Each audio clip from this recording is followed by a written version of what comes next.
देखना तो क्वालिटी सही है।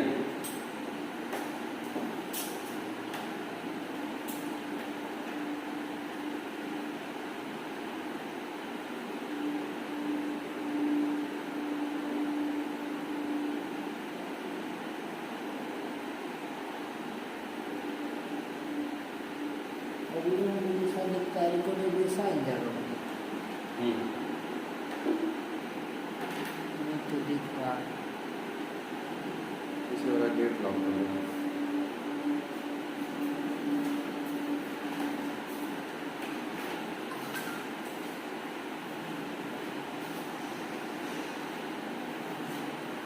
देखिए आज हम लोग 3D ज्योमेट्री का इंट्रोडक्शन देखेंगे। आज हम लोग 3D ज्योमेट्री का इंट्रोडक्शन देखेंगे। तो देखिए इससे पहले 2D ज्योमेट्री हम लोग देख चुके थे। 2D ज्योमेट्री हम लोग बहुत दिन से देखते हैं। 2D ज्योमेट्री में क्या होता है? 2D ज्योमेट्री में हम लोग एक्सिस का बात करते हैं तो दो एक्सिस होता है, एक को नाम देते हैं x और एक को नाम देते हैं y y डैश। ठीक है, तो 2D ज्योमेट्री में दो एक्सिस होता है, x x डैश और y y डैश। दोनों एक्सिस जहां मिलता है उसको हम लोग क्या कहते हैं? क्वाड्रेंट। अब ये दोनों एक्सिस प्लेन को जो बांटता है, तो प्लेन को बांटता है तो ये क्वाड्रेंट में चार बराबर भाग में बांटता है। प्रत्येक भाग को हम लोग क्या करते हैं? First quadrant. पहला पार्ट क्या कहलाता है? First quadrant. दूसरा वाला इधर वाला क्या कहता है? Second quadrant. तीसरा वाला क्या कहलाता है? Third quadrant. और ये क्या कहलाता है? Fourth quadrant. ठीक है, ये सिचुएशन है कि एक्सिस जो है प्लेन को चार बराबर भाग में बांटता है। एक्सिस प्लेन को चार बराबर भाग में बांटता है। प्रत्येक भाग जो है वो क्या कहलाता है? क्वाड्रेंट कहलाता है। प्रत्येक भाग को हम लोग क्या नाम देते हैं? क्वाड्रेंट। अब क्या कहा जाता है कि फर्स्ट क्वाड्रेंट में देखिए हम लोग एक्स ऑरिजिन से मूल बिंदु से एक्स एक्सिस की तरफ जब बढ़ते हैं, मूल बिंदु से राइट साइड जब बढ़ते हैं एक्स प्लस, मूल बिंदु से ऊपर बढ़ते हैं तो वाई प्लस, तो इसका चिन्ह क्या होता है? Plus plus. मतलब एक्स और वाई निर्देशांक जो होगा, एक्स और वाई कोऑर्डिनेट जो होगा उसका साइन क्या होगा? Plus plus. सेकेंड क्वाड्रेंट का बात करते हैं तो ऑरिजिन से हम लोग लेफ्ट साइड बढ़ते हैं, ऑरिजिन से लेफ्ट साइड बढ़ते हैं तो x क्या होगा? नेगेटिव, लेकिन y क्या होगा? पॉजिटिव। तो सेकेंड क्वाड्रेंट में x और y का कोऑर्डिनेट क्या हो जाएगा? Minus plus. थर्ड क्वाड्रेंट में आ जाइए। थर्ड क्वाड्रेंट में क्या होता है? x भी हम लोग राइट लेफ्ट साइड चलते हैं, y नीचे चलते हैं तो माइनस माइनस। फोर्थ क्वाड्रेंट में राइट साइड चलते हैं x तो प्लस और नीचे चलते हैं तो माइनस। ये आपका क्वाड्रेंट का स्टेटस है कि फर्स्ट क्वाड्रेंट में साइन क्या होता है? Plus plus. सेकंड क्वाड्रेंट में माइनस प्लस। थर्ड क्वाड्रेंट में माइनस माइनस। फोर्थ क्वाड्रेंट में प्लस माइनस। ठीक है, तो यही होता। अब देखिए इसी को जब हम लोग 3 डायमेंशनल ज्योमेट्री में लेते हैं, 3 डायमेंशनल ज्योमेट्री में लेते हैं तो ये बन जाता है क्वाड्रेंट जो है ऑक्टेंट बन जाता है। मतलब प्लेन जो है 8 भाग में बट जाता है। ठीक है, प्लेन कितना पार्ट में बट जाता है? 8 पार्ट में बट जाता है। देखिए क्वाड्रेंट को समझने के लिए आप घर का कोना समझ सकते हैं, एक्स वाई और जेड। तो इस तरह का सर्कल बनता है आपके पास।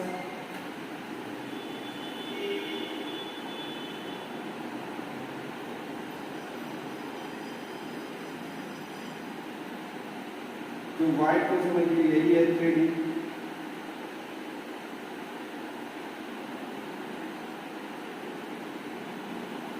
ये हो गया x, ऊपर y और ये हो गया z एक्सिस। ठीक है, अब देखो प्लेन कितना पार्ट में बढ़ता है। ये नीचे वाला देखिए, एकदम ध्यान से समझिएगा, या माचिस के डब्बा से हम लोग समझ सकते हैं। इसको देख के समझिएगा। एक प्लेन इसका क्या होता है? नीचे, एक प्लेन ऊपर, 2 हो गया। एक प्लेन ये आगे जो दिख रहा, एक प्लेन इसके जस्ट पीछे, 4 हो गया। ठीक है, एक प्लेन किधर होगा? इस साइड, एक प्लेन इस साइड, कितना हो गया? 6 हो गया। ऊपर नीचे बताएंगे तो सब मिला के कितना पार्ट में बढ़ता? 8 पार्ट। तो इसको हम लोग क्या कहते हैं? ऑक्टेंट। इसको हम लोग क्या नाम देते हैं? ऑक्टेंट। तो फर्स्ट ऑक्टेंट्स में साइन क्या होता है इसको समझना है। ऑक्टेंट्स का साइन क्या होता है? तो ये हो गया फर्स्ट, ये हो गया सेकेंड, थर्ड। 8 पार्ट होता है, 8 ऑक्टेंट करते हैं। 4th, 5th, 6th, 7th, और क्या होता है 8। तो सबसे पहला बात कि साइन क्या क्या होता है, x का साइन क्या होता है, y का साइन क्या होता है, z का साइन क्या होता है। ठीक है, साइन क्या होता है x कोऑर्डिनेट का, y कोऑर्डिनेट का और z कोऑर्डिनेट का, तीनों कोऑर्डिनेट रहता है ना इसमें। तो इसको याद करने का एक साधारण सा मेथड से कि 2D ज्योमेट्री में आपको याद है, तो 2D ज्योमेट्री में फर्स्ट क्वाड्रेंट में x plus y plus, second में माइनस प्लस, थर्ड में माइनस माइनस और फोर्थ में क्या प्लस माइनस। इसमें कोई दिक्कत, इसी को 5th 6th 7th 8th में कॉपी कर दीजिए, एकदम एक से कॉपी करना शुरू कीजिए। तो plus plus minus plus minus minus और क्या हो जाएगा प्लस माइनस। बच गया कौन सा axis, z axis. Z axis में क्या करना है, 4 प्लस कर दीजिए, फर्स्ट 4 क्वाड्रेंट आगे रहता है, फर्स्ट 4 फेस आगे रहता है, तो 4 प्लस और 4 minus.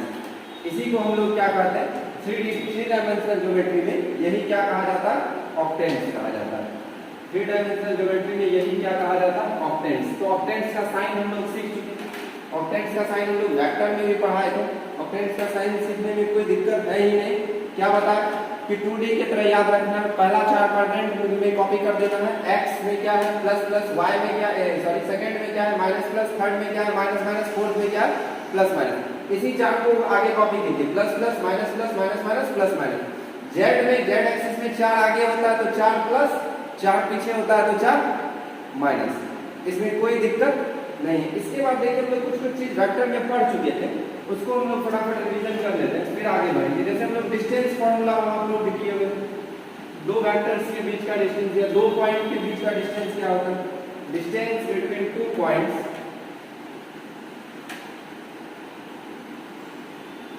Distance between 2 points,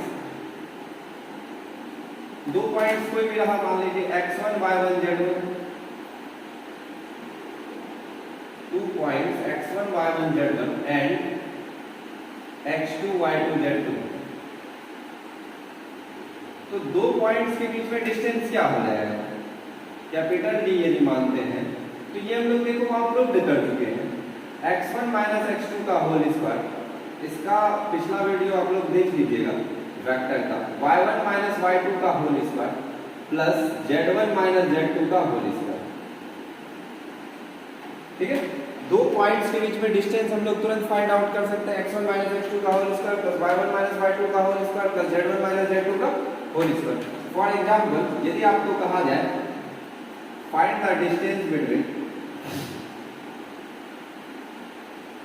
find the distance between 2 points, distance between 2 points 2 3 1 and minus 1 0 2।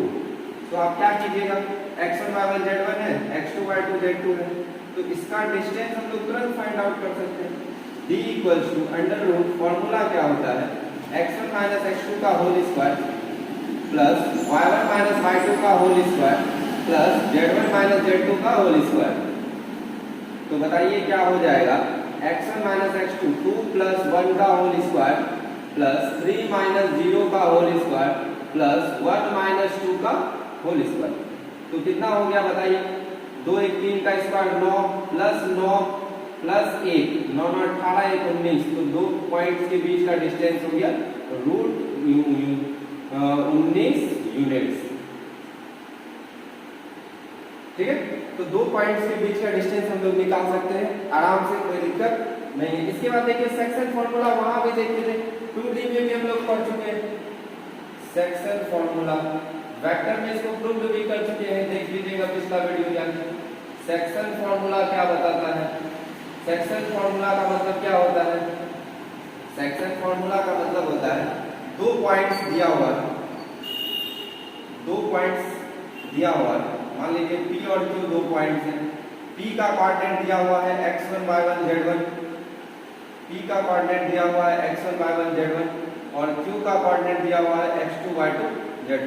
R कोई पॉइंट है, R कोई पॉइंट है, R पॉइंट कहाँ है, देखिए दो तरह से सेक्शन फॉर्मूला लगाते हैं, किसी भी लाइन को दो तरह से विभाजित किया जा सकता है। एक तो अंतर विभाजित करते हैं, PQ के बीच में कोई लाइन हो, इधर लाइन हो, उधर लाइन हो, इधर लाइन हो, मतलब PQ के बीच में ही रहना चाहिए कहीं ना कहीं पॉइंट, तो एक ये होता है, दूसरा होता है एक्सटर्नल डिवीजन।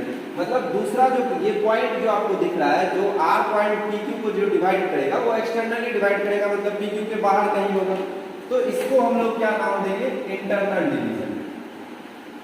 सेक्शन फॉर्मूला में पहला क्या होता है, इंटरनल डिवीजन। पहला क्या होता है, इंटरनल डिवीजन। तो इंटरनल डिवीजन का मतलब समझ गए, अंतर विभाजन। मतलब पॉइंट जो होगा वो कहाँ होगा, P और Q के बीच में कहीं पे हो। मान लीजिए R पॉइंट जो है PQ को डिवाइड कर रहा है M रेशियो N में।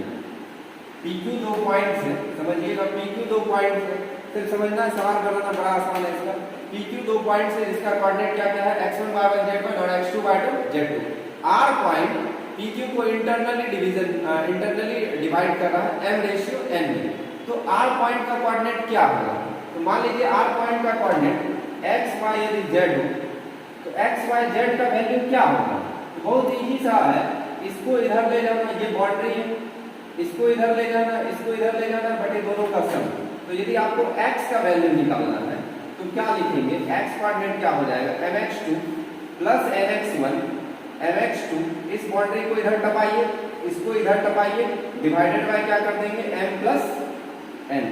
y कोऑर्डिनेट क्या हो जाएगा बताइए, तो my2 plus ny1 divided by क्या हो जाएगा, m प्लस n।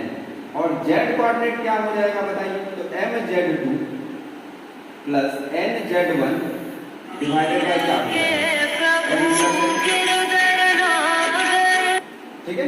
तो ये आपके इंटरनल डिवीजन का फॉर्मूला है कि दो पॉइंट्स आपको दिया हुआ है, ध्यान रखना, दो पॉइंट्स आपको दिया हुआ है और एक पॉइंट R जो है लाइन को इंटरनली डिवाइड कर रहा है। PQ को क्या कर रहा है, इंटरनली डिवाइड कर रहा है। तो इंटरनल डिवीजन का कोऑर्डिनेट क्या हो जाएगा, x कोऑर्डिनेट इतना, y कोऑर्डिनेट इतना, z कोऑर्डिनेट इतना। अब आ जाइए एक्सटर्नल डिवीजन पे, इधर आना है। अब आ जाइए एक्सटर्नल डिवीजन पे। एक्सटर्नल डिवीजन क्या होता है, एक्सटर्नल, इंटरनल डिवीजन समझ गए कि लाइन जो होगा वो PQ के बीच में ही होगा। एक्सटर्नल डिवीजन क्या होता है, तो एक्सटर्नल डिवीजन होता है R पॉइंट जो होगा, पॉइंट R जो होगा वो PQ के बाहर होगा।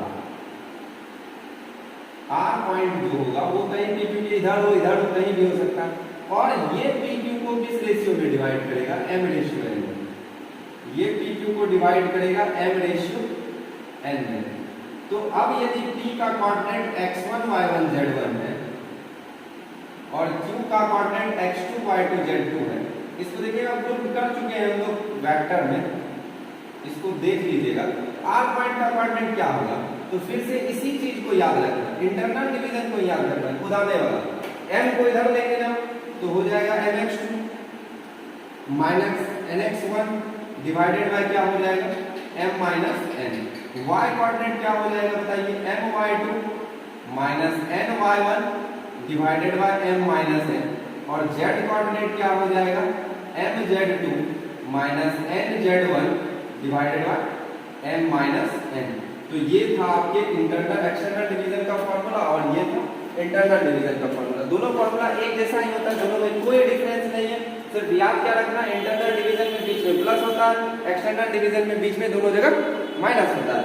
और इसको इस तरह याद रखिए, यही पता है कि ये रहा आपका बाउंड्री लाइन, m से इधर लिए n से इधर लिए, बटे दोनों का सम mx2 plus nx1 divided by m plus n, my2 plus ny1 divided by m plus n, mz2 plus nz1 divided by m plus n। इसी चीज को यहाँ एक्सटर्नल डिवीजन में रखेंगे, बीच में क्या कर देंगे, माइनस। चलिए एक छोटा सा क्वेश्चन पे आते हैं हम लोग।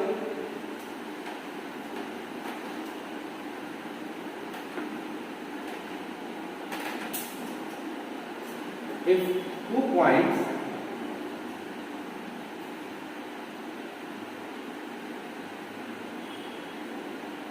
P and Q having coordinate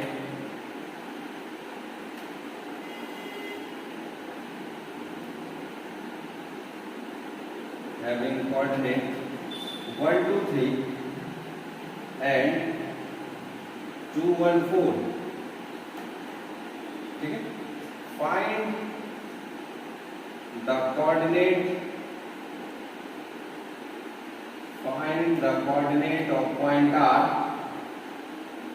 if R divides the line, if R divides the line PQ, number 1, internally, divide the line PQ in ratio 2:3, number 1 internally और नंबर 2 एक्सटर्नली। ठीक है, एक छोटा सा फिगर बनाएंगे और इसका सॉल्यूशन कर लेंगे। ठीक, तो छोटा सा फिगर क्या बनाएंगे, कॉर्नर में एक छोटा सा फिगर, दो चीज दिखा दीजिए, एक P और एक Q। P का कोऑर्डिनेट हो गया 1 2 3 और Q का कोऑर्डिनेट हो गया 2 4 2 1 4। R को बीच में रख लीजिए, x y z। रेशियो क्या दिया हुआ है 2,3। तो क्या बताए, इसको इधर बुलाइए तो x कोऑर्डिनेट क्या हो जाएगा, इंटरनल डिवीजन करते हैं, x कोऑर्डिनेट क्या हो जाएगा, 2 गुना 2 प्लस 2 को 2 से गुना करेंगे ना, प्लस 3 गुना 1 डिवाइडेड बाय 2 जोड़ 3 डिवाइडेड बाय 2 जोड़ 3। तो 4 प्लस 3 कितना हो गया, 7/5। y कोऑर्डिनेट कितना हो जाएगा, 2 गुना 1 प्लस 2 गुना 1 प्लस 3 गुना 2। y कोऑर्डिनेट को y कोऑर्डिनेट के साथ गुना कीजिए, बटे 2 प्लस 3 तो कितना हो जाएगा, 6 प्लस 2 कितना, 8/5। और z कोऑर्डिनेट कितना हो जाएगा, 2 गुना 4 plus 3 Guna 3 divided by 2 plus 3। तो 9 और 8 कितना हो गया, 17/5। ये आपके एक्सटर्नल इंटरनल डिवीजन का पॉइंट है। ठीक है, तो इंटरनल डिवीजन यदि है तो कोऑर्डिनेट ऑफ r क्या हो जाएगा, कोऑर्डिनेट ऑफ पॉइंट r होगा 7/5, 8/5 और 17/5। ठीक है, अब आ जाइए एक्सटर्नल डिवीजन में। इसी चीज का क्वेश्चन बनाना है आपको एक्सटर्नल डिवीजन में। फिगर कोई भी चेंज नहीं करना है, सिर्फ क्या बताए थे, लगाना क्या है बीच में, माइनस। ठीक है, बिना फिगर चेंज किए आप बीच में माइनस लगा दीजिए, आंसर आ जाएगा। If r divides the line PQ externally, तो क्या आंसर हो जाएगा, 2 गुना 2 माइनस 3 गुना 1 डिवाइडेड बाय क्या, 2 माइनस 3। तो कितना हो गया, 4 माइनस 3 1 बटे माइनस 1। कोऑर्डिनेट कितना, माइनस 1। y बराबर क्या हो जाएगा, 2 गुना 1 minus 3 Guna 2 divided by 2 minus 3। तो 2 माइनस 6 बटे माइनस 1। तो ऊपर माइनस 4 बटे माइनस 1 कितना हो जाएगा, कोऑर्डिनेट 4। z कोऑर्डिनेट बताइए, तो 2 गुना 4 minus 3 Guna 3 divided by 2 minus 3 कितना हो गया, 8 माइनस 9 माइनस 1 बटे माइनस 1 कितना, प्लस 1। तो coordinate of point r, if point r divides the PQ externally, coordinate क्या हो जाएगा, -1 4, 1 -1 4, 1। तो यहाँ से हम लोग देख चुके कि इंटरनल डिवीजन रहेगा तो क्या करना, एक्सटर्नल डिवीजन रहेगा तो क्या करना है। अब आ जाइए कि 3D में जो होता है, अब थोड़ा सा आगे बढ़ते हैं, ये चीज भी हम लोग वेक्टर में पढ़ चुके हैं। 3D में जो बात करते हैं, 3D में जैसे 2D में कितना प्लेन बनता है, 2D में क्या बनता है, एक्स वाई प्लेन। ठीक है, 2D में हम लोग क्या बात करते हैं, एक्स वाई प्लेन का। 3D में 3 प्लेन बनता है। इन 3D, in 3 dimensional geometry, there are 3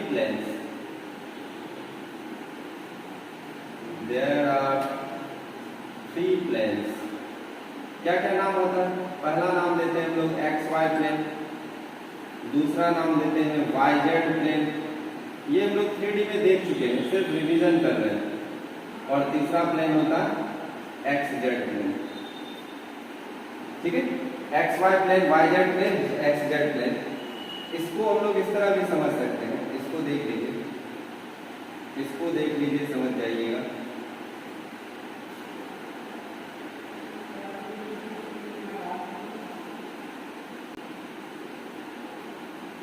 ये हो गया आपका ओरिजिन, ये हो गया एक्स एक्सिस, ये हो गया वाई एक्सिस और ये हो गया जेड एक्सिस। तो ये वाला प्लेन देखिए क्या नाम होगा, एक्स वाई प्लेन।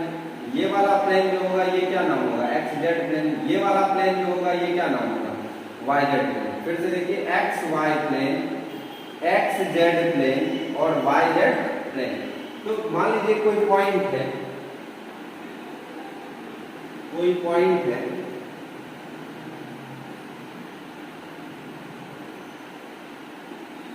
कोई पॉइंट है P,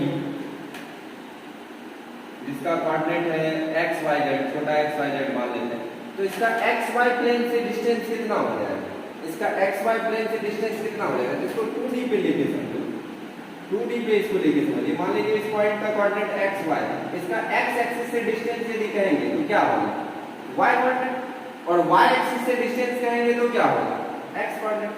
तो इसका एक्स वाई प्लेन से डिस्टेंस देखना, एक्स वाई प्लेन से डिस्टेंस देखना, एक्स वाई प्लेन से डिस्टेंस कितना हो जाएगा, जेड हो जाएगा, ठीक है। Distance of point P,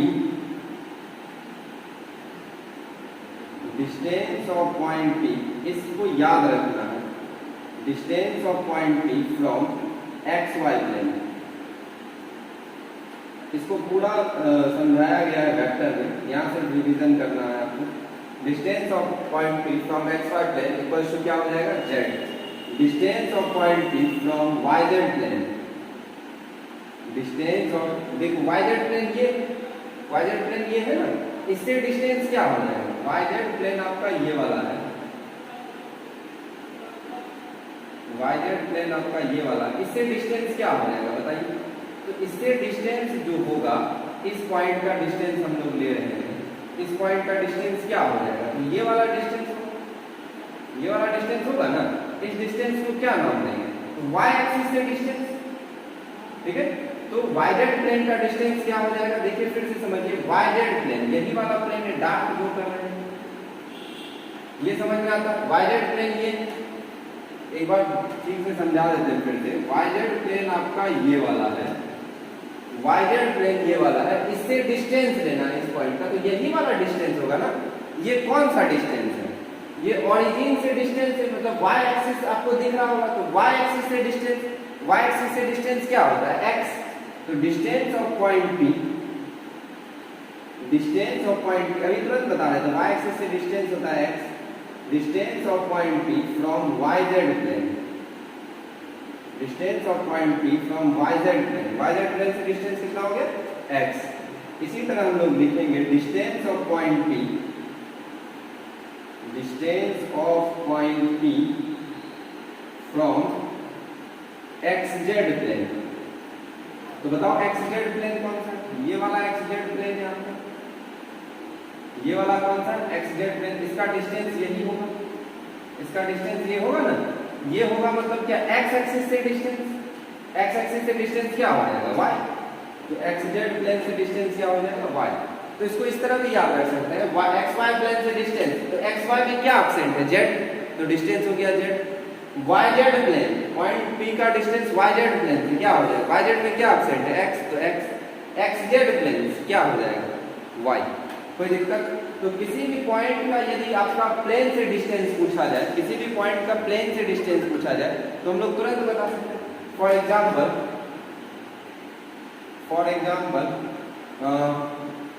find the distance of point P, find the distance of point P from xy plane, comma yz plane, comma xz plane। Point P कुछ ले लेते हैं, पॉइंट P ले लो 2 4 5। Find the distance of point P 2 4 5 from x Y plane, y Z plane and x Z plane. तो क्या हो जाएगा, distance of point P from x Y plane, distance of point P, distance of point P from x Y plane. तो x Y plane से distance अभी तुरंत बताया Z, तो क्या हो जाएगा 5। यही चीज यदि कहे कि एक्स जेड प्लेन या वाई जेड प्लेन पहले, तो वाई जेड ले लीजिए, distance of point P, distance of point P from y Z plane कितना हो जाएगा, वाई जेड प्लेन से डिस्टेंस x और एक्स जेड प्लेन ऊपर ले लेते हैं, इस तरह ले लेते हैं, distance of point P from x Z plane. तो एक्स जेड प्लेन से डिस्टेंस y, तो आंसर आपका क्या होगा 4। इसमें कोई दिक्कत नहीं। तो एक्स वाई प्लेन से डिस्टेंस पूछा जाए, एक्स वाई में एब्सेंट क्या है जेड, वाई जेड प्लेन से डिस्टेंस पूछा जाए तो वाई जेड में एब्सेंट क्या है एक्स, एक्स जेड प्लेन से डिस्टेंस पूछा जाए तो एक्स जेड में एब्सेंट क्या है वाई। ठीक है, इसी तरह एक्सिस से डिस्टेंस इस पॉइंट का हम लोग फाइंड आउट करते हैं, इसका हम लोग डिस्टेंस फाइंड आउट करते हैं एक्सिस से। इसका भी प्रूफ वहां दिया हुआ है, इसका भी प्रूफ हम लोग वेक्टर में देख चुके हैं, फिर से याद कीजिए। Distance of point P, distance of point P from x axis, from x axis, x axis से डिस्टेंस निकालना। तो डिस्टेंस निकालने के लिए परपेंडिकुलर डालना पड़ता है, डिस्टेंस निकालने के लिए x एक्सिस से डिस्टेंस निकालने के लिए x एक्सिस में क्या डालना पड़ेगा परपेंडिकुलर, y एक्सिस से डिस्टेंस निकालने के लिए y एक्सिस पे क्या डालना पड़ेगा परपेंडिकुलर। तो P पॉइंट से x एक्सिस पे निकालने के लिए क्या डालना पड़ेगा परपेंडिकुलर। ठीक है, तो डिस्टेंस क्या हो जाता है, डिस्टेंस हो जाता है under root y square plus Z square. ठीक है, यहाँ पे देखो x एक्सिस से निकालना है तो x एब्सेंट हो गया, y square plus Z square. इसी तरह y एक्सिस से डिस्टेंस निकालना, distance of point P, distance of point P from y axis, y axis में क्या एब्सेंट होगा तो y एब्सेंट होगा तो क्या हो जाएगा under root x square plus Z square. Distance of point P, distance of point P from z axis, z axis में क्या एब्सेंट होगा y एब्सेंट होगा तो अंडर रूट क्या हो जाएगा x square plus Y square. तो इस तीनों पॉइंट्स को आपको याद रखना। ठीक है, क्या क्या एब्सेंट है देखो, एक्स वाई प्लेन से डिस्टेंस जेड, एक्स वाई में एब्सेंट था Z to Z, Y Z plane से डिस्टेंस एक्स जेड प्लेन से डिस्टेंस वाई, एक्स एक्सिस से distance root under Y square plus Z square, Y axis से distance root under X square plus Z square, Z axis से distance root under X square plus Y square. इतना से याद रहेगा, जिसमें जो absent है उसको एब्सेंट कर देना, x है x को एब्सेंट मानिए, y है y को एब्सेंट मानिए, z है z को एब्सेंट मानिए। ठीक है, अब ओरिजिन से डिस्टेंस का बात है, ये भी हम लोग वहां देखे थे, distance of point P from origin. क्या हुआ, थोड़ा सा बड़ा दिख रहा है, नहीं दिख रहा है, दिख रहा थोड़ा सा बड़ा दिख रहा है।